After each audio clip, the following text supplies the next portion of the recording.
is 100 too extreme for adults? No.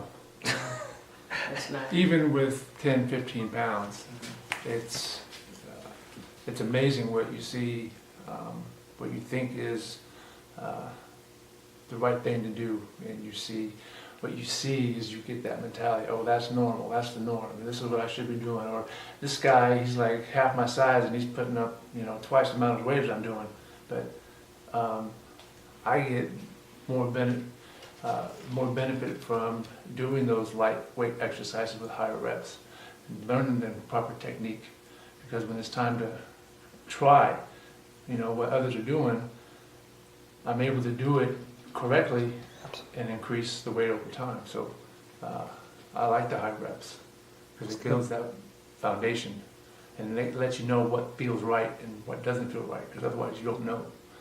Without a doubt, I think that's important for the reps for that very reason. I mean, you really are able to feel what you're doing wrong. I mean, when you get to that 60 and you know that you're trying to cheat, you feel it and you have to course correct. And so I think that's a really good process. What are some things that you guys learn? I mean, I tell people you guys are story different times, and it's more so on the educational side. I'm sure that there are a lot of families out there that have a setup in their basement or in their home, and maybe they like using it, but maybe they've got some shoulder, some back, some knee pain, and it prohibits them from going down and really changing or keeping up with the neighbors or just the guy down the street running, walking, jogging, working out. So I'd like to go through some things, if you could share some things that you've learned that you think would help other families and couples and married and single folks even that like to work out in their home. How important is this education and knowing how to move, especially if you've got pre-existing issues? Sure. Well, I think it's been helpful for us is because of the education that's been taught to us, we help each other. I mean, Mike will address something I've done wrong, and so we've got that education, and so he's helpful. Excuse me, please. In that regard, and then which is amazing. Additionally, the education has sparked a desire to keep learning and to keep stretching. Before I approached exercise, when I started getting reintroduced to it more lackadaisically, and now the education instills everything that I do, even when I'm at work and when I'm sitting, I'm trying to use the hips. I've just really tried to be intentional with all my activities now to reinforce some of that. And Mike's a good accountability partner for it. Thanks. Yeah, absolutely. We feed off of each other.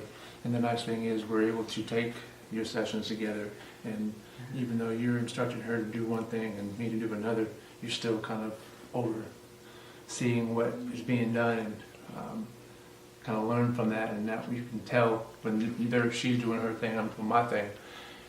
Just from the technique and watching as a visual learner, correct that other person, say, hey, no, he showed you to do it like this, you're still doing it like this. Right. So we're able to play off of each other and correct each other, because I'm down here doing, my exercises, my bench, just like, oh, you got the form down. And it's like, that's exciting to hear, because that's motivational. It's like, yes, because for me, there was always a passion and a want to work out, but it was always limited by my pain, either with my shoulders or my legs, especially after having surgery. And, I had that mentality where, you want to stack on the weights and in order to feel like you're getting benefit from it and getting gains. But at the end of the day, I was going to bed, my bones and my shoulders were just hurting. Days afterwards, to where I couldn't work out anymore because I was in so much pain. And it just in a matter of a week's time, just learning that form, I have no pain at all. And I'm in my shoulders, my proper techniques, my hips are getting stronger. When I go running, my endurance has improved because I'm stronger in my lower body. And it's night and day, man. It is night and day. And what happened to your knee?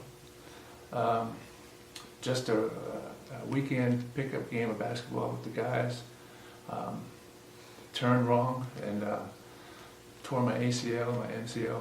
The doctor, he cut bone from my kneecap, so it's like kind of like a pie missing a piece. And I got that bone run underneath to replace those tendons, and I got 2 screws in my leg. So my mobility was limited, and especially when I was doing lower body, I could feel a lot of pressure on my kneecaps, and that was killing me. So with this education, do you have any pain in your knees? I don't even have that pressure anymore. It's all hips, and I've learned to properly do it. And even like she said, even at work, when you're getting up from your chair, it's all you just like. Oh, it is funny how you just it's like, hey, like whoa, you know, you're not doing this. You're just like, wait a minute, it's like you feel like you're working out doing it. You know, it's crazy how you just kind of learn that and it becomes part of your normal routine. You know what? Anything that I took away from this was. People think, you know, personal trainer, you know, nutritionist, you know, they think, that's expense, that's going to be expensive, that's going to be time consuming, you know, it's like trying to fit that into the schedule. The thing that I was more surprised by was, even in an hour session, the benefits that you gain just by taking that small amount of time, whatever you can, out of your schedule, and applying what you teach, that gives the motivation to keep going. And the expense, where you make it so affordable for people to do, and you come to them and take the time out of your busy schedule with the kids, was shocking. And you make it possible, and you change that stereotype where you get that mentality where I can't afford it or I can't do this. You take that can't and you make it a possibility, and I can. And that's, you know, you're definitely shows that you care about the well-being of an individual as opposed to making $1 out of it, and that's huge. I would have to agree with that wholeheartedly. You can't afford not to.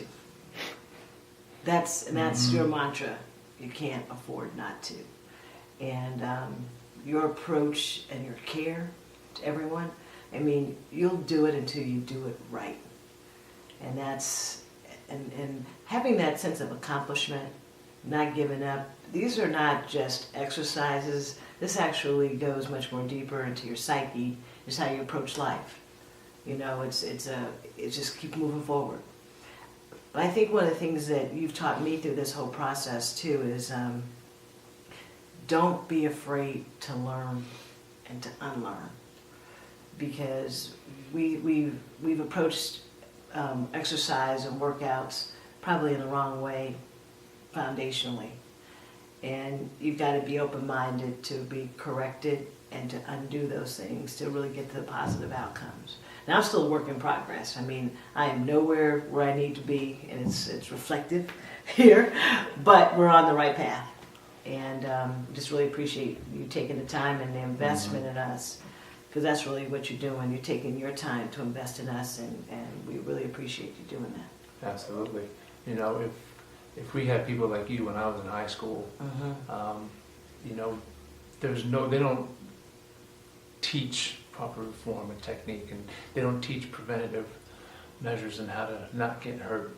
You know, I had a very promising baseball career that was ended early due to a shoulder injury, just from in the weight room and not stretching and training properly, and I hurt it out on the field. And you know, that's something that's you got to live with for the rest of your life, knowing that could have been prevented. And someone actually cared enough to teach how to prevent injury. And so, you know, it's just a blessing that the schools recognize, what you do, and they take that investment in their kids with you, and that's something that nobody can ever take that away from you or them.